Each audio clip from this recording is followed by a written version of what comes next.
Hello friends, चलिए आज की क्लास शुरू करते हैं। आज का हमारा टॉपिक रहेगा मरुस्थल। तो पृथ्वी पे जितने भी मरुस्थल हैं, जो जो इम्पोर्टेंट है, सब कुछ देखेंगे हम। उनके कोई विशेषता है किसी मरुस्थल की जहाँ से क्वेश्चन बनता है, वो भी देखेंगे। उसके पहले ये जानना जरूरी है कि मरुस्थल होते क्या हैं और बनते कैसे। जब ये जान जाओगे तो अपने आप निकाल लोगे कि कहाँ पे मरुस्थल है और कहाँ पे नहीं होगा। ठीक है, बहुत ध्यान से सुनना। इससे ना सिर्फ मरुस्थल, वर्षा का वितरण, पृथ्वी पर वर्षा कहाँ कम होती है, कहाँ ज़्यादा, वर्षा का वितरण आप जान जाओगे। इसके बाद ताप और दाब की जो पेटियां हैं, ताप और दाब पेटियां, ये भी जान जाओगे। मरुस्थल क्यों बनते हैं वो भी जानोगे यहाँ से। ठंडी और गर्म जलधारा का क्या रोल होता है उसका जानोगे। सब चीज़ें एक दूसरे से जुड़ी हुई हैं, तो आप खुद से ही निकालना सीख जाओगे। इस तरीके से आपका कॉन्सेप्ट अभी बताएंगे। तो सबसे पहले तो मरुस्थल जान लो। मरुस्थल होते क्या है? तो मरुस्थल वो होते हैं, वो क्षेत्र होते हैं जहाँ पे 25 सेंटीमीटर से कम वर्षा हो। सालाना वर्षा क्या हो? 25 सेंटीमीटर से कम हो। 25 सेंटीमीटर से कम वर्षा होती है जब सालाना, तो क्या होता है कि मिट्टी में नमी नहीं रहती है। नमी नहीं रहती है तो इसके कण क्या होते हैं? बहुत कठोर हो जाते हैं। और धीमे धीमे ये कठोरता क्या होती है? इनका बाइंडिंग छूटने लगता है, तो ये धूल के, रेत के कण में बदलने लगते हैं। जब हवा वगैरह का दबाव पड़ता है इस पर, तो ये रेत में बदलने लगते हैं। क्योंकि नमी क्या कार्य करती है? एक दूसरे को, कणों को बांधने का कार्य करती है। नमी इनको मिल नहीं रही है तो क्या होगा? ये कण टूटने लगेंगे। और यही मरुस्थल बनने का मेन रीजन होता है, वर्षा की कमी या नमी की कमी। ये तो हो गया मरुस्थल। अब मरुस्थल बन कैसे रहे हैं इसका हमें देखना पड़ेगा कि वर्षा जहाँ कम हो रही वहीं पे बनेंगे। क्यों कम हो रही उसके रीजन पे जाते हैं। तो वर्षा होने के पहले कारण जान लीजिए कि बरसात होती क्यों है। वर्षा के लिए दो ही चीज़ें मोस्ट इंपॉर्टेंट चाहिए। एक तो वायु चाहिए जिसमें नमी हो, वायु चाहिए आर्द्रता वाली, आर्द्र वायु। ठीक। दूसरी वायु ऊपर उठनी चाहिए। वही वायु बारिश करती है जो ऊपर उठती है। ऊपर उठती है तो इसका क्या होता है? टेम्परेचर कम होता जाता है। टेम्परेचर कम होता जाएगा तो इसकी सापेक्षिक आर्द्रता जो होती है वायु की, बढ़ती जाएगी। और जब सापेक्षिक आर्द्रता एक लेवल पे इसकी पहुंच जाएगी तो क्या होगा कि ये वायु संतृप्त होने लगेगी। संतृप्त होगी वायु, तो संतृप्त होने के बाद ये बूंद में बदलने लगेगी। संघनन जिसको बोलते हैं, बूंद में बदलना या संघनन, बादलों का संघनन। जब बूंद में बदलेगी तो इसकी क्या होगी कि इसकी अब क्षमता नहीं रहती है कि ये ग्रेविटी के खिलाफ ऊपर उड़ पाए। क्योंकि जलवाष्प क्या है? बूंद में आ गई। बूंद का क्या होता है? वजन ज्यादा होता है, तो ये सीधी पृथ्वी पे चली आती, इसलिए वर्षा होती है। तो वर्षा होने के लिए दो इंपॉर्टेंट चीज समझ गए क्या क्या है? एक तो वायु होनी चाहिए जिसमें आर्द्रता हो, और दूसरी क्या होनी चाहिए कि वायु ऊपर उठनी चाहिए। ये तो वर्षा के लिए। अब पृथ्वी पे कहाँ कहाँ वायु किस दिशा में चलती है ये अगर आपको पता चल जाए, और आर्द्र वायु कहाँ मिल रही है और कहाँ पे बिना आर्द्रता वाली वायु मिल रही, तो आप पूरी पृथ्वी पे अनुमान लगा पाओगे कि वर्षा कहाँ ज़्यादा हो रही, कहाँ कम हो रही। तो चलिए पृथ्वी पे चलते हैं, मैप बना लेते हैं। ये हो गया आपका, हल्का सा इधर करते हैं, ये हो गई आपकी पृथ्वी। ठीक है, पृथ्वी पे ये हो गया 0 डिग्री। सूर्य यहाँ पे चमक रहा है, यहाँ पे आपका सूर्य चमक रहा है डायरेक्ट सामने, तो तापमान यहाँ तो ज़्यादा होगा। तो जो 10 डिग्री होता है नॉर्थ से 10 डिग्री साउथ, इस पेटी को बोला जाता है निम्न वायुदाब पेटी। यहां से आप अभी आज ये भी जान जाओगे निम्न वायुदाब किसे कहते हैं, उच्च वायुदाब कैसे कहते हैं, कैसे बनती है। तो देखो, वायु जो होती है, अगर नीचे वायु की मात्रा ज्यादा हो, मात्रा ज्यादा मतलब उच्च वायुदाब, और मात्रा कम तो निम्न वायुदाब। अब जहां पे मात्रा ज्यादा है तो वहां से कम मात्रा की ओर वायु प्रवाहित होती है, हमेशा उच्च वायुदाब से निम्न वायुदाब की ओर प्रवाहित होती है। वायु का एक गुण और होता है कि वायु जब गर्म होती है तो ऊपर की ओर उठती है, गर्म होगी तो वायु कहाँ की ओर जाएगी? ऊपर की ओर, और ठंडी होगी तो ये वायु कहाँ आएगी? नीचे की ओर। बस ये सारे कॉन्सेप्ट समझना, इसी से ही सारी चीजें रिलेट हो जाएंगी। तो यहाँ पे सूर्य क्या है? डायरेक्ट चमक रहा है, तो यहाँ की वायु क्या होगी? गर्म होगी। गर्म होगी तो ये ऊपर की ओर उठेगी, ऊपर की ओर उठेगी तो नीचे वायु कम हो जाएगी, ऊपर ज्यादा वायु हो जाएगी। तो धरातल पर जब वायु कम होगी तो यहाँ बनेगा क्या? निम्न वायुदाब। इसलिए इस पेटी को बोला जाता है निम्न वायुदाब पेटी। जब यहाँ से वायु उठ के ये सीधी गिरती है 23 हाफ पे, जो 23 हाफ है आपका कर्क रेखा, और नीचे भी 23 हाफ है मकर रेखा। यहाँ पे ये वायु गिरेगी। तो जब नीचे वायु गिर रही है तो वायु ज़्यादा है नीचे, ये उच्च वायुदाब पेटी हो जाएगी। अब चूंकि मैंने बोला ध्रुव है, यहाँ पे तो हमेशा बर्फ जमी है, तो टेम्परेचर 0 डिग्री से हमेशा नीचे है। तो जहाँ पे टेम्परेचर कम होगा वहाँ पे क्या होगी, उच्च वायुदाब पेटी, क्योंकि वायु हमेशा धरातल पर रखी रहेगी। और जब यहाँ पे ये हो गया 90 डिग्री, 23 हाफ की हम बात कर ही चुके, तो बचे 66 हाफ।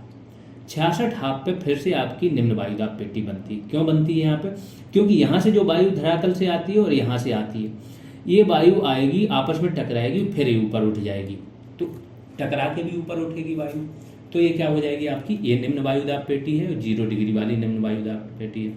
ये 90 वाली उच्च वायुदाब पेटी है और आपकी 23 से 35 के बीच वाली भी आपकी क्या है, उच्च वायुदाब पेटी। अब इन वायुदाब पेटियों, जहाँ निम्न वायुदाब है यहाँ ऊपर उठेगी, इसलिए यहाँ वर्षा होगी, जहाँ उच्च वायुदाब है वहाँ नीचे गिरेगी, तो उस अक्षांश पे वर्षा होने के चांसेस कम रहेंगे। ये एक रीजन है वर्षा कम होने का। ठीक, दूसरा आते हैं, कुछ पवनें पृथ्वी पे, फिर से पृथ्वी का एक मैप बनाते हैं। कुछ पवनें पृथ्वी पे क्या होती है, परमानेंट चलती हैं। 3 प्रकार की पवनें होती हैं। एक होती है आपकी, ये 0 बना लेता हूँ, 30 डिग्री तक आपकी चलती है व्यापारिक पवनें, नॉर्थ से 30 साउथ तक। ठीक है, ये चलती हैं, तो ये आपकी पूरब से पश्चिम की ओर चलती हैं, ऊपर से नीचे की ओर। जैसे मैंने बताया, ऊपर से नीचे क्यों चलती है, क्योंकि ऊपर उच्च वायुदाब है और नीचे निम्न वायुदाब है, तो वहाँ से ये चलती। फिर 30 से 60 के बीच में आपकी चलती है पछुआ पवनें, जो पश्चिम से पूरब की ओर चलती हैं, और फिर यहाँ ध्रुवी पूर्वा, ये भी पूरब से पश्चिम की ओर चलती हैं। ठीक है, ऐसे ये चलती हैं। अब ये पवनें यहाँ से चल रही पूरब से पश्चिम की ओर, तो ये क्या है, यहाँ समुद्र है चारों तरफ, समुद्र से ये पानी उठाएंगी, जलवाष्प उठाएंगी और ये चलेंगी, तो बारिश यहाँ पे जैसे ही ऊपर उठेंगी तो बारिश यहाँ से करते हुए आएंगी, और जैसे ये पश्चिम की तरफ आएंगी, 30 नॉर्थ से 30 साउथ के बीच की बात हो रही है, तो जैसे ही पश्चिम की ओर आएंगी वर्षा की मात्रा क्या हो जाएगी, अपने आप कम होती जाएगी। इंडिया के सापेक्ष तो ये पूरी तरीके से होता है। ठीक है, तो इस तरीके से एक तो वर्षा कम होने का चांस ही है। दूसरी, वर्षा का निर्धारण क्या करता है, उच्च वायुदाब जहाँ पे पेटियां हैं, उच्च वायुदाब पेटियां, वहाँ पे भी वर्षा कम होती है। क्यों होती है, मैंने बताया कि वहाँ पे वायु नीचे गिरती है, तो नीचे की ओर गिरने वाली वायु वर्षा नहीं करती। तो 23 हाफ से 35 तक आपकी क्या होगी, यहाँ पे मरुस्थल, अधिकतर मरुस्थल यहाँ मिल जाएंगे आपको। दूसरे आपको मिल जाएंगे व्यापारिक, जो 30 से 30 वाला क्षेत्र है, 30 नॉर्थ से 30 साउथ वाला क्षेत्र, यहाँ पे पवनें क्या है, पूरब से पश्चिम की ओर चल रही है, तो वर्षा की मात्रा पश्चिम की ओर कम होती चली जाएगी। तो यहाँ पे पश्चिम, जो पश्चिम छोर है, पश्चिमी छोर, पश्चिमी किनारे महाद्वीपों के, वहाँ पे आपको मरुस्थल मिलेंगे। तीसरा जो सबसे स्ट्रॉन्ग रीजन है मरुस्थलों के वितरण का, वो क्या रीजन है, वो रीजन है कि महाद्वीप जो होते हैं उनके, महाद्वीपों के पश्चिमी छोरों पे, पश्चिमी किनारों पे ठंडी जलधाराएं, समुद्र की जो जलधाराएं होती हैं, ठंडी जलधाराएं चलती हैं, ये प्रवाहित होती हैं। जब यहाँ पे ठंडी जलधाराएं, तो आसपास का टेम्परेचर, एक तो जलधारा है, जलधारा से ही क्या होगा, जल बाष्पीकृत होगा, समुद्र से ही तो जल बाष्प बनती है, नदियों वगैरह से ज़्यादा जल बाष्प का कोई मतलब नहीं होता है। समुद्र से जो जल बाष्पित होता है वही आपका वर्षा में योगदान देता है मुख्यतः। तो ये ठंडी है, तो ये तो ऊपर उठेगी नहीं, बाष्प बनेगी नहीं, क्योंकि ठंडी है, जब तक गर्म नहीं होगी तो बाष्प नहीं बनेगी। तो जो पश्चिमी किनारे हैं यहाँ पे ठंडी जलधाराएं बहती हैं, इसलिए यहाँ पे वर्षा कम होती है, क्योंकि जल बाष्प ही नहीं रहती। दूसरी चीज़, ठंडा है तो उच्च वायुदाब बना रहता है, तो वायु ऊपर भी नहीं उठनी है। तो पश्चिमी किनारों पे अधिकतर मरुस्थल दुनिया भर के पश्चिमी किनारों पे मिलेंगे महाद्वीपों के। ठीक है, दूसरी चीज़ मैंने बता दी, तीनों चीज़ें बता दी जिससे मरुस्थल बनने के रीजन होते हैं। वर्षा कम होने के बता दिए कि इस क्षेत्र में जो आपका है व्यापारिक पवनें चलती हैं, तो पूरब से पश्चिम की ओर इनकी बारिश खत्म हो जाती है। दूसरा रीजन बता दिया कि ठंडी जलधाराएं होती हैं। तीसरा रीजन आपको बता दिया कि जो उच्च वायुदाब पेटी और निम्न वायुदाब पेटी, उसकी वजह से। अब आ जाते हैं मरुस्थल के प्रकार। उपोष्णकटिबंधीय मरुस्थल देख लेते हैं। उपोष्णकटिबंधीय मरुस्थल को गर्म रेगिस्तान भी कहा जाता है। यह मरुस्थल प्रमुख रूप से कर्क रेखा और मकर रेखा के आसपास 20 से 35 डिग्री उत्तरी और दक्षिणी ध्रुव वाले क्षेत्रों के बीच में पाए जाते हैं। भारत में भी राजस्थान वगैरह।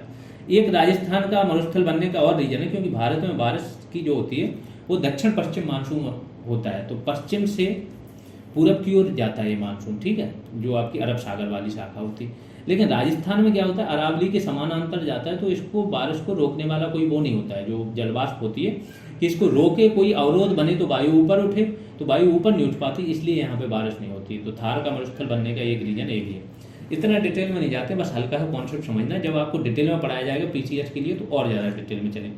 इसी से ही जो आपका पेरू और चिली का तट है ये वाला, यहाँ पे हमेशा ठंडी जलधारा बहती है वैसे तो, लेकिन ये 8 से 10 साल बाद रिप्लेस कर देती है इसको गर्म जलधारा से।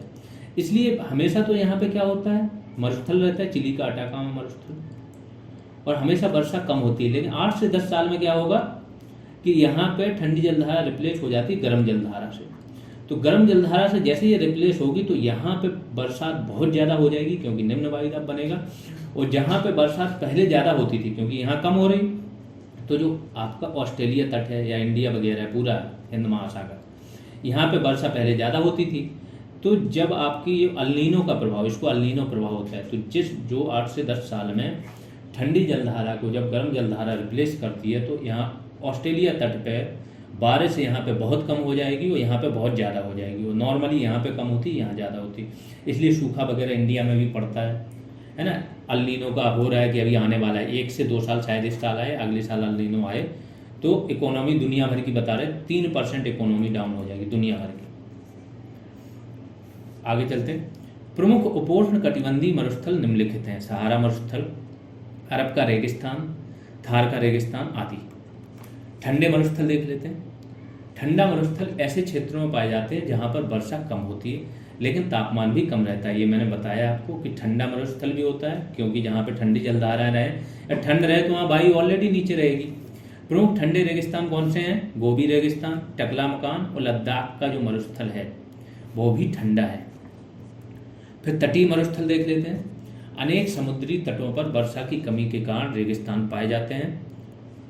महाद्वीपों के पश्चिमी भाग में क्या होता है, ठंडी जलधाराएं बहती हैं, जिस कारण से जलवाष्प नहीं बनता और पश्चिमी हिस्सों में अपेक्षाकृत कम वर्षा होती है। तीसरा रीजन तो कहीं दिया ही नहीं होगा जो मैंने बताया ना, वर्षा के वितरण वाला, तो ऑलमोस्ट सारी चीज़ें कवर हो जाएंगी। यहाँ से सब लगा पाओगे कि कहाँ वर्षा ज़्यादा होगी, कहाँ कम होगी, प्लस मरुस्थल कैसे बनेंगे। जैसे एक चीज़ और है, पहाड़ जैसे है ना, कोई पहाड़, मरुस्थल एक जगह और बनते हैं, जैसे पश्चिमी घाट है, तो पहाड़ है तो वायु यहाँ से आ रही है तो इस पहाड़ के सहारे ऊपर उठेगी, इसको पर्वतीय वर्षा बोलते हैं। ऊपर उठेगी और फिर जहाँ पे ये संतृप्त हो जाएगी, संघनित हो जाएगी, वहाँ वर्षा कर दें। तो जो पहाड़ की दूसरी ढाल है वहाँ तक बारिश पहुँच ही नहीं पाती, यहीं पे वर्षा पूरी करती रहती है। तो दूसरा जो है यहाँ पे भी वर्षा कम होगी, जिसको बोलते हैं वर्षा विमुख ढाल, पवना विमुख ढाल भी बोलते हैं, ठीक है। तो जैसे दक्षिणी अमेरिका देश चिली में एंडीज पर्वतमाला के पश्चिमी तरफ और प्रशांत महासागर के किनारे अटाकामा मरुस्थल स्थित है। ध्रुवीय मरुस्थल देख लेते हैं।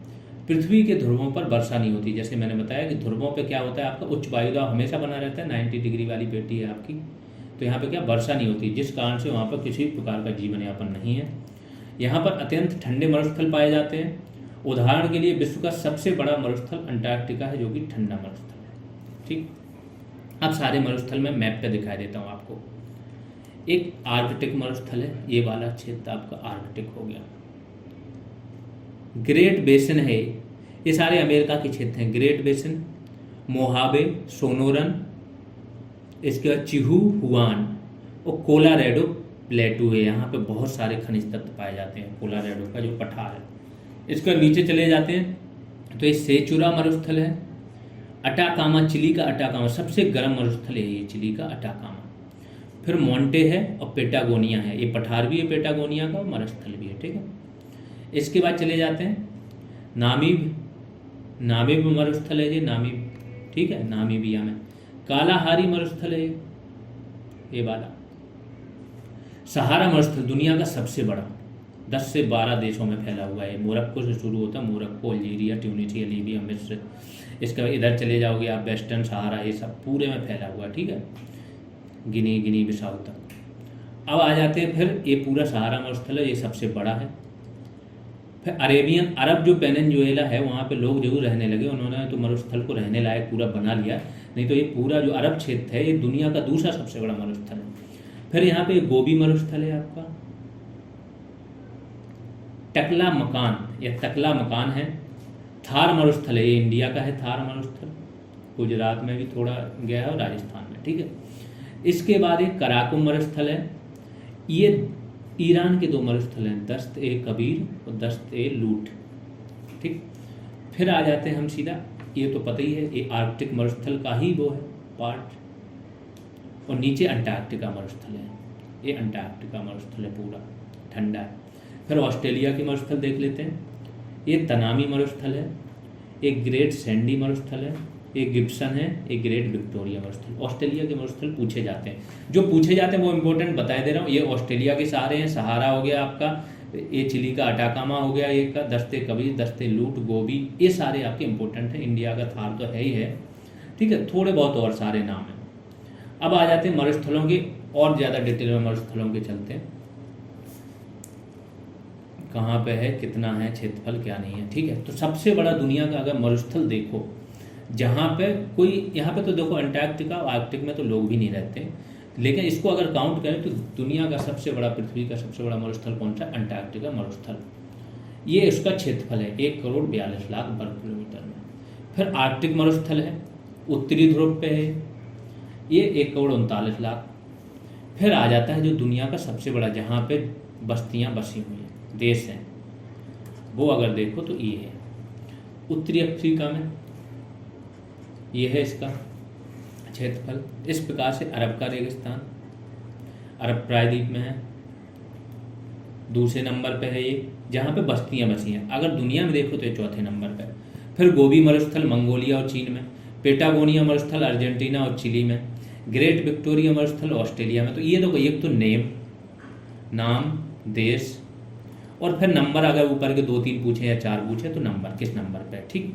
ये इतने ही क्वेश्चन बनते हैं मरुस्थल के बारे में। कुछ एक विशेषता हो, जैसे सबसे गर्म स्थान कहाँ है और भी चीज़ें, तो वो अलग चीज़ होगी। फिर अगला है कालाहारी मरुस्थल, ये कहाँ है? बोत्सवाना, दक्षिण अफ्रीका, नामीबिया में, ठीक। फिर यहाँ पे आपके हीरा पन्ना बहुत पाए जाते हैं, बोत्सवाना में। ग्रेट बेसिन मरुस्थल कहाँ है? उत्तरी अमेरिका में। सीरियाई मरुस्थल सीरिया और जॉर्डन में। चिहुआ हुआन जो मैंने अभी बताया था, वो कहाँ पे? अमेरिका और मैक्सिको में। ग्रेट सैंडी डेजर्ट ऑस्ट्रेलिया में, गिब्सन ऑस्ट्रेलिया में, सिम्पसन ऑस्ट्रेलिया में, और विक्टोरिया भी ऑस्ट्रेलिया में, ठीक है। काराकुम कहाँ है? तुर्कमेनिस्तान में। सोनोरम कहाँ है? अमेरिका में, मुख्यतः कैलिफोर्निया और मैक्सिको में। कजिलकुम कहाँ है? उज्बेकिस्तान और कजाकिस्तान में। टकला मकान कहाँ है? चीन में। इसके बाद सोमाली रेगिस्तान कहाँ है? सोमा। दस्ते कबीर और दस्ते लूट मैं बता चुका हूँ, ये दोनों ईरान में है आपके, ठीक है।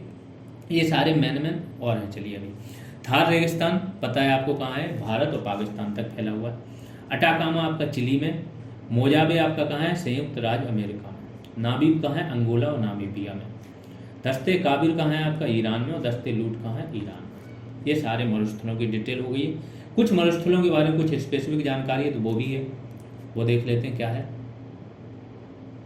विश्व के प्रमुख मरुस्थल में अंटार्कटिका मरुस्थल देख लेते हैं। पहला, अंटार्कटिक मरुस्थल विश्व का सबसे बड़ा मरुस्थल है। अंटार्कटिका का 98% हिस्सा जो है वो बर्फ से ढका हुआ है।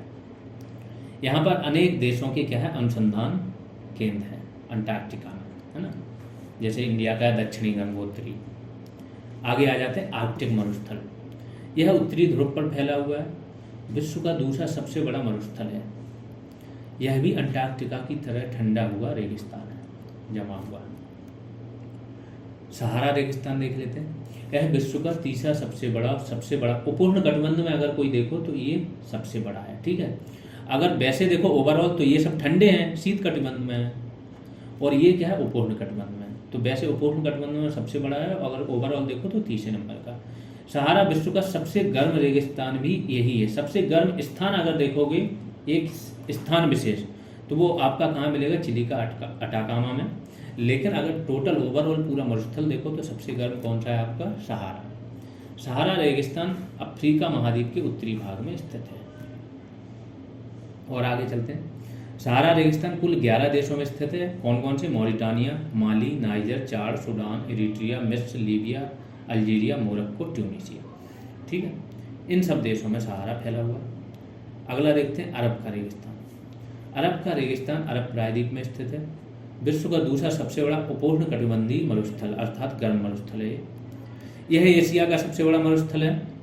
यह रेगिस्तान संसाधनों से भरपूर है। मुख्यतः अरब में पता ही है तेल वगैरह प्राकृतिक गैस बहुत पाए जाते हैं, इसलिए वो सब देश अमीर भी हैं। यह अरब प्रायद्वीप के विभिन्न देशों सऊदी अरब, ओमान, यमन, संयुक्त अरब अमीरात, यूएई जिसमें दुबई भी आता है, ठीक है, आदि देशों में फैला हुआ है।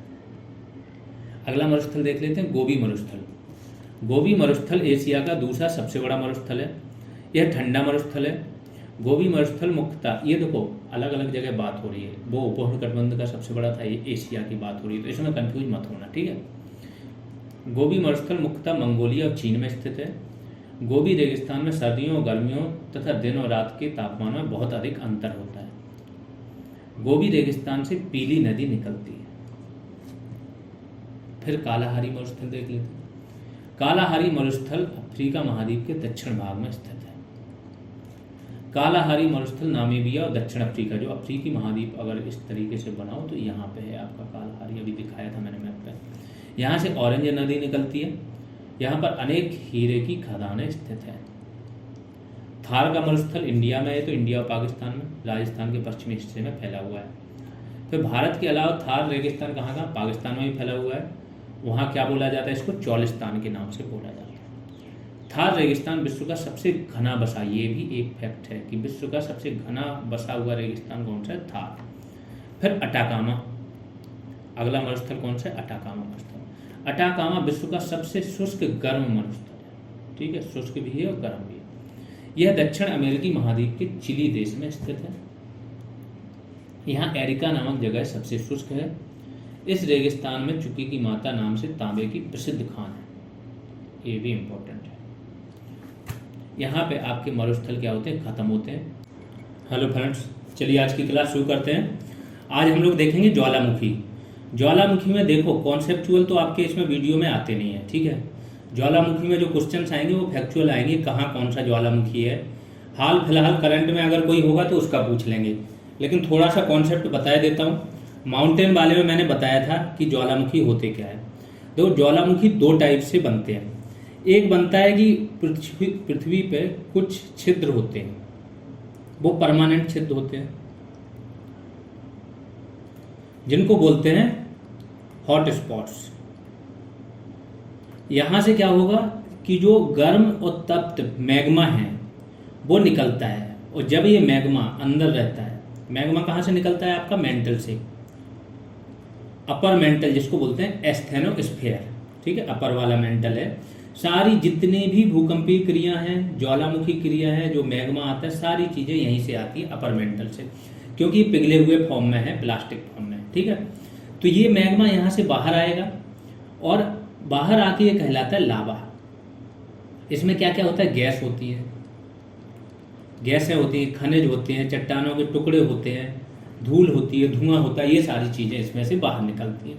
जब बाहर निकल के ये अभी कम मात्रा में नहीं होता, इतनी सारी मात्रा में होता है कि एक पूरा पर्वत सा बन जाता है, इस टाइप से फैलता रहता है। सिलिका की इसमें जितनी मात्रा हो उस हिसाब से ये चिपचिपा या गाढ़ा या पतला होता है। सिलिका की जितनी मात्रा होगी उतना ही गाढ़ा चिपचिपा होगा, उतना ही ये ऊंचाई हाइट पे शंकु बनेगा। कम मात्रा होगी तो ये फैल जाएगा पूरे में, तो हाइट कम होगी। ये तो हो गया कॉन्सेप्ट। दूसरा होता है कि अगर प्लेटें होती हैं, जो प्लेट्स होती हैं आपकी, जैसा मैंने पहले बताया था कि एक दूसरे की तरफ अगर ये गति कर रही है, प्लेट्स एक दूसरे की तरफ गति कर रही है, तो एक प्लेट क्या होगी, सबडक्ट करेगी, नीचे क्षेपित होगी, और दूसरी प्लेट क्या होगी, ऊपर जाएगी। तो ये जब क्षेपित होके ये फिर से जो आपका प्लेट का किनारा है वो पहुंच जाएगा गर्म वाले पोर्शन में, जहाँ पे मेंटल है। जब यहाँ पे पहुंचेगा तो ये गर्म होके, गैसें भी हैं, तो ये फिर से पिघल के ऊपर की ओर आएगा। तो यहाँ से भी ज्वालामुखी बनते हैं। खास तौर से समुद्र में जो समुद्री प्लेट होती है और महाद्वीपीय प्लेट वो होती है, तो समुद्री प्लेट नीचे चली जाती है, फिर निकल के आती है। तो फिर ये समुद्र में जितने भी समुद्र में आप द्वीप देख रहे हो, अधिकतर द्वीप आपको समुद्र में ज्वालामुखी द्वीप मिलेंगे, क्योंकि वो पहाड़ जैसे हो। समुद्र में आपके स्थल पर जितने पहाड़ हैं उससे ज़्यादा समुद्र की तली में पहाड़ है। और समुद्र में होता क्या, एक कटक होता है, मध्य महासागरीय कटक, वहाँ तो हमेशा ज्वालामुखी उद्गार होता रहता है। तो ये तो हो गया कॉन्सेप्ट वाले पोर्शन। अब देख लेते हैं फैक्चुअल पोर्शन पे आ जाते हैं। ऐसे ज्वालामुखी जिनके मुख से सदैव धूल, धुआं, बाष्प, गैसें, राख, चट्टान, खंड, लावा आदि पदार्थ बाहर निकलते रहते हैं, तो सक्रिय ज्वालामुखी कहलाते हैं। जिनमें बहुत टाइम से नहीं निकले हुए होते हैं तो वो निष्क्रिय हो जाते हैं, और जिनमें और ज़्यादा टाइम से एकदम कई साल हो जाते हैं, 50-100 साल, उनमें नहीं निकले हुए होते हैं तो वो सुषुप्त ज्वालामुखी हो जाते हैं। ठीक है, सक्रिय ज्वालामुखी देख लेते हैं कौन कहाँ है। पहला ज्वालामुखी आपका स्ट्राम्बोली, ये कहाँ है? लिपारी द्वीप पर। ये इटली में है, मेनली इटली के लिपारी द्वीप पर।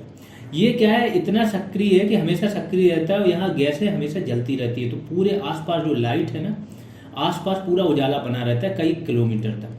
तो इसलिए इसको बोला जाता है भूमध्य सागर का प्रकाश स्तंभ, क्योंकि इटली की अगर आप स्थिति देखोगे तो इटली ऐसा है मैप, और ये पूरा भूमध्य सागर है, तो ये वाला किनारा यहाँ, तो यहीं कहीं लिपारी द्वीप है और वहाँ से भूमध्य सागर को पूरा प्रकाशित करता रहता है। दूसरा है माउंट एटना, ये भी इटली में है, सिसिली द्वीप पे है। तीसरा है कोटोपैक्सी, तो इनके बारे में एक तो आता है कोटोपैक्सी, पूछ लिया जाता है सबसे ऊंचाई पर स्थित सक्रिय ज्वालामुखी कौन सा है, तो ये कहाँ है? इक्वाडोर में। फिर माउंट इरेबस अंटार्कटिका में। किलायू आपका कहाँ है? हवाई द्वीप। हवाई द्वीप जो है अमेरिका यूएसए में है, तो यहाँ पे क्या है? किलायू। लांगीला या बागाना कहाँ है? Papua New Guinea. यहाँ पे अभी मोदी जी गए थे, यहाँ के जो पीएम थे मेरापे, इन्होंने मोदी जी के पैर छुए थे। अब मेरापे सही आ गया, मेरापी। ये कहाँ है? इंडोनेशिया। सर्वाधिक अगर ज्वालामुखी किसी देश में है तो वो इंडोनेशिया है, सर्वाधिक ज्वालामुखी है। क्योंकि ये कहाँ पाया जाता है? परिप्रशांत मेखला है, पैसिफिक रिंग ऑफ फायर। तो सर्वाधिक ज्वालामुखी इसी परिप्रशांत मेखला में ज्वालामुखी उद्गार होते रहते हैं। सबसे ज़्यादा सक्रिय प्लेट है यहाँ पे, जो समुद्री प्लेट है वो अंदर सबडक्ट होती है, फिर ज्वालामुखी के रूप में आते हैं। तो पूरा ये ऐसे करके ज्वालामुखी की एक रेखा सी बन गई है, जिसको बोलते हैं परिप्रशांत मेखला। सुमेरु भी आपका जावा है, जावा सुमात्रा, ये सब किसके पार्ट है? इंडोनेशिया के। सबसे ज़्यादा सुनामी वगैरह का भी खतरा यहीं पे रहता है इंडोनेशिया में, सबसे ज़्यादा अस्थिर जगह है यहीं पे। दुकानों आपका कहाँ है? इंडोनेशिया में। सर्वाधिक द्वीप भी आपके इंडोनेशिया में ही है। ठीक है, यासोर कहाँ है? तात्रा द्वीप वनुआतू करके एक छोटा सा देश है। मोना लोआ कहाँ है? हवाई द्वीप में है, और ये कहाँ है आपका? यूएसए के उसमें आता है ये, अंडर में। ठीक है, बिल्लारिका कहाँ है? चिली में। विश्व के 4 सर्वाधिक सक्रिय ज्वालामुखी कौन कौन से हैं? किलायू हवाई द्वीप में है, माउंट एटना इटली, पिटन डी ला फोर्नेस और न्यामू रागिरा, ये 4 सबसे ज़्यादा सक्रिय है। ठीक है, अब आ जाते हैं सुषुप्त ज्वालामुखी। ये तो सक्रिय की बात कर ली, सुषुप्त कौन कौन से? ऐसे ज्वालामुखी जिनमें निकट अतीत से कोई उद्गार नहीं हुआ है, परंतु जिनमें कभी भी उद्गार हो सकता है, सुषुप्त ज्वालामुखी कहलाते हैं। कौन कौन से हैं? विसुवियस इटली में है, फ्यूजियामा कहाँ है आपका? जापान में। क्राकाटाओ कहाँ है? इंडोनेशिया में। जो मैंने बोला इंडोनेशिया में बहुत सारे ज्वालामुखी हैं। इंडोनेशिया में द्वीप है छोटे छोटे, एक्चुअली बहुत सारे द्वीप हैं, कम से कम 20,000 द्वीप है इंडोनेशिया में, पूरे देश में।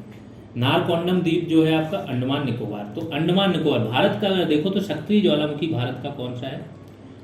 बैरन द्वीप या बैरन आइलैंड पे है। और निष्क्रिय देखोगे तो नारकोंडम। भारत में 2 ही ज्वालामुखी हैं। ठीक है, पहले जो आपके ज्वालामुखी पर्वत से जो ही बना है, बैसाल्ट चट्टानों से, ज्वालामुखी उद्गार से, तो आपका पूरा प्रायद्वीप का पठार बना है, दक्कन प्लेटू। आगे आ जाते हैं शांत ज्वालामुखी। ऐसा ज्वालामुखी जिनमें ऐतिहासिक काल से कोई उद्गार नहीं हुआ, मतलब कई सालों से, कई 100 वर्षों से। ठीक है, और निकट भविष्य में भी कोई उद्गार होने की संभावना नहीं है, शांत ज्वालामुखी कहते हैं इनको। ठीक है, शांत ज्वालामुखी देख लेते हैं कौन। कोह सुल्तान कहाँ है? ईरान में। देवबंद भी ईरान में है आपका। किलीमंजारो जो है आपकी अफ्रीका की सबसे ऊंची चोटी है, यूपीएससी में एक बार मैचिंग में आया था ये। ठीक है, एक तो यह, इसी पे जो आपका ज्वालामुखी है तंजानिया में है। चिम्बराजो इक्वाडोर। एंका कांगुआ एंडीज पर्वत श्रेणी में है, और अगर आप देखोगे तो एक बार देख लें, एंका कांगुआ शायद आपका सबसे ऊंचाई पर स्थित ज्वालामुखी है, लेकिन ये शांत है। पोपा आपका म्यांमार में। उद्गार के आधार पर अब देखो, ये तो हो गए सक्रिय भी पढ़ लिया आपने, निष्क्रिय भी पढ़ लिए और शांत भी पढ़ लिए। सबके मेन उदाहरण भी, बस इतना ही आता है आपके में। थोड़ा सा कॉन्सेप्चुअल पोर्शन और दे रहे हैं कि केंद्रीय उद्गार होता है, एक होता है दरारी उद्गार। यहाँ से दरार के माध्यम से ज्वालामुखी का उद्गार होता रहता है बराबर। बड़ा ऊंचा सा पहाड़, अगर सिलिका की मात्रा ज़्यादा है तो बहुत विस्फोटक उद्गार होता है और बहुत ज़्यादा खतरनाक भी होता है, और इससे भूकंप भी आ जाते हैं। जब ज्वालामुखी उद्भेदन किसी एक केंद्रीय मुख से भारी धमाके के साथ होता है तो उसे केंद्रीय उद्भेदन कहते हैं। केंद्रीय उद्गार विनाशात्मक प्लेटों के किनारों के सहारे होता है। विनाशात्मक प्लेट क्या होती है बता देता हूँ, कि जब दो प्लेटें एक दूसरे की तरफ आ रही हैं तो इसको बोलते हैं विनाशात्मक प्लेट। एक दूसरे के किनारे आ रही हैं और इसके बाद क्या होगा, एक क्षेपित हो जाएगी, एक तो टकरा के नष्ट हो जाएगा ये वाला पोर्शन, तो ये विनाशात्मक होता है। दूसरा ज्वालामुखी का प्रकार है आपका पीलियन तुल्य ज्वालामुखी। ये ज्वालामुखी सबसे अधिक विनाशकारी होते हैं। इसका उद्गार सबसे अधिक विस्फोटक और भयंकर होता है। इससे निकलने वाले लावा में सिलिका की मात्रा क्या होती है, अधिक होती है, जिसके कारण लावा अधिक अम्लीय, जहाँ सिलिका की मात्रा होगी तो वहाँ क्या होगा, जैसा मैंने बताया था, सिलिका की जितनी ज़्यादा मात्रा, लावा अम्लीय और चिपचिपा होता है। जब चिपचिपा होता है, चिपका हुआ होता है, तो क्या होता है, ऐसे उद्गार हो रहा है। ज्वालामुखी का थोड़ा सा मैं बना, यहाँ से उद्गार हो रहा है तो ये यहाँ पे क्या है, मटेरियल फैलता रहता है, इस तरफ और इस तरफ, दोनों तरफ फैलता रहता है। अब जितना ही ज़्यादा चिपचिपा गाढ़ा होगा उतना ही क्या होगा, ये हाइट तक जाएगा लावा जो निकलेगा। और अगर ये पतला होगा तो ये क्या होगा, ऐसे करके ऐसे लंबाई में यहाँ पे ऐसे ऐसे फैलता रहेगा। तो यही होता है, जितना चिपचिपा होगा, सिलिका की जितना मात्रा होगी उतना ही भारी क्या होगा, ये विस्फोटक होगा। विस्फोट के साथ ये फटेगा। जब फटेगा, इस ज्वालामुखी में अगला उद्गार पिछले उद्गार से निर्मित ज्वालामुखी शंकु को तोड़ते हुए, ये क्या होता है, शंकु बन जाता है, एक प्रकार शंकु का रूप धारण कर लिया। अब जब अगला उद्गार होगा तो इसको तोड़ते हुए होगा। जैसे मार्टिनिक द्वीप में पीली ज्वालामुखी, सुंडा जल डमरू मध्य का कराका टाओ ज्वालामुखी और फिलीपींस का माउंट ताल ज्वालामुखी। तो इन एग्जाम्पल्स के लिए मैंने ये आपको कॉन्सेप्ट दिया है कि इसके एग्जाम्पल्स कौन कौन से, पीली ज्वालामुखी, सुंडा जल डमरू मध्य जो आपकी है स्ट्रेट, सुंडा स्ट्रेट, यहाँ पे कौन सा है, कराका टाओ ज्वालामुखी और फिलीपींस का माउंट ताल ज्वालामुखी। फिर अगला होता है बल्केनो तुल्य ज्वालामुखी। इसमें अम्लीय से लेकर क्षारीय तक कितने प्रकार के लावा का उद्गार होता है, तो अम्लीय भी होता है, इसमें क्षारीय भी होता है। गैसों के अत्यधिक निष्कासन के कारण प्रायः आप आसमान में जो बादल होते हैं ना, वो फूल गोभी के आकार के छा जाते हैं, कुछ दिखाई नहीं देता है, ठीक है। तो इस ज्वालामुखी मेघ दूर तक छा जाते हैं। ज्वालामुखी क्या होता है, बादल में ये दूर दूर तक जो इसके सोल्स होते हैं, एरोसोल्स जिसको बोला जाता है, SO2 के कण, ये सब फैल जाते हैं और काला सा हो जाता है पूरा आसमान कई हजार किलोमीटर तक, ठीक है। कई बार क्या होता है कि इससे आपकी जो फ्लाइट वगैरह है वो नहीं उड़ पाती है, हजार तो नहीं, कम से कम मतलब 20-50 किलोमीटर तक ये फैल जाता है। फिर आता है स्ट्रैम्बोली तुल्य ज्वालामुखी। यही है इटली का जो मैंने बताया प्रकाश स्तंभ, स्ट्रैम्बोली ज्वालामुखी इसी का उदाहरण है, ठीक है। इस ज्वालामुखी उद्गार में अम्ल की मात्रा कुछ कम रहती है। यदि गैसों के प्रवाह मार्ग में कोई रुकावट ना हो तो सामान्यतः इसमें विस्फोटक उद्गार नहीं होता है, उदाहरण आपको पता ही है। फिर आता है हवाईयन तुल्य ज्वालामुखी। हवाई क्षेत्र आपको पता है कहाँ है, USA के, उसमें इसका उद्गार अत्यंत शांत होता है क्योंकि इससे निकलने वाला लावा तरल और क्षारीय। तो ये जो हवाई पठार है ना द्वीप, ये बहुत विस्तृत फैला हुआ। अमेरिका जितने भी इसको एक्सपेरिमेंट प्रयोगशाला लगानी होती है यहीं पे लगा के रखता है, क्योंकि इससे निकलने वाला लावा तरल और क्षारीय होता है, जिससे यह दूर तक फैलकर जमा हो जाता है। इससे निर्मित शंकु कम ऊंचाई वाले किंतु विस्तृत होते हैं। जो मैंने बताया कि हाइट अगर कम होगी तो दूर तक फैल जाएंगे, वही ये बोल रहे हैं, ठीक है। अगला दरारी उद्गार के आधार पर प्रकार। भूगर्भिक हलचलों से भूपटरी की शैलों में दरार पड़ जाती है। ये दरारों से लावा धरातल पर प्रवाहित होने लगता है, जिसे दरारी उद्गार कहते हैं, ठीक है। जो शैल हैं, एक केंद्रीय उद्गार था, ये दरारी उद्गार की बात हो रही। तो भूगर्भिक जो चट्टानें हैं उनमें दरारें पड़ जाती हैं, जो भूगर्भिक क्रियाविधि होती है उसके माध्यम से। और जैसी दरारें पड़ गई, अगर लंबाई नीचे तक चली गई तो यहीं से क्या उद्गार होने लगता है। यह रचनात्मक प्लेटों के सहारे होता है। रचनात्मक प्लेटें कौन सी होती हैं कि जब दो प्लेटें, एक ही सिंगल प्लेट है, उसमें दरार पड़ गई तो दो भाग में डिवाइड हो जाएगी, बीच में से ज्वालामुखी निकल आएगा। तो ये प्लेट इधर चली जाएगी, इधर वाली, ये इधर चली जाएगी। ये होती है रचनात्मक प्लेट। नई प्लेट का निर्माण होता है इसमें से। इस प्रकार के उद्भेदन से लावा पठार, ट्रैप और लावा मैदान निर्मित होते हैं। तो लावा पठार, दक्कन ट्रैप जो है आपका, वो भी निर्माण होता है, और लावा के मैदान, जैसे भारत का दक्कन ट्रैप, अमेरिका का कोलंबिया स्नेक पठार, ब्राज़ील का पराना पठार और दक्षिण अफ्रीका का ड्रैकेंसबर्ग पर्वत। ये सब क्या है, पठार है, ड्रैकेंसबर्ग पठार। तो यहाँ पे आपका ज्वालामुखी वाला पोर्शन छोटा सा ही था, वो खत्म हो गया। ये BPO पेड बैच की जानकारी है, जिसे भी ज्वाइन करना है ये सारी चीज़ें मिल जाएंगी आपको। सिंगल PDF मिल जाएगी, पंचायती राज की, कंप्यूटर की सिंगल PDF मिल जाएगी आपको। इसका UP special topic wise MCQ, बहुत सारे MCQs हुए हैं, 15 + 20 12 टोटल 27 टेस्ट तो आपके पंचायती राज पर हैं, और हर टेस्ट में कम से कम 150 से 200 क्वेश्चन हैं एकदम रिलेवेंट। तो ये सारी चीज़ें मिल जाएंगी, टाइम टू टाइम पे ग्रुप कॉल होती रहती है, आपकी डाउट दूर होते रहेंगे। फीस 299 है, इस नंबर पे पे करना है और ये स्क्रीनशॉट भेज देना टेलीग्राम या व्हाट्सएप पर। बाकी आप लोग जिसको भी क्लासेज अच्छी लग रही हैं बिल्कुल शेयर करते रहिए, आगे बढ़ाते रहिए। अभी के लिए इतना ही, धन्यवाद।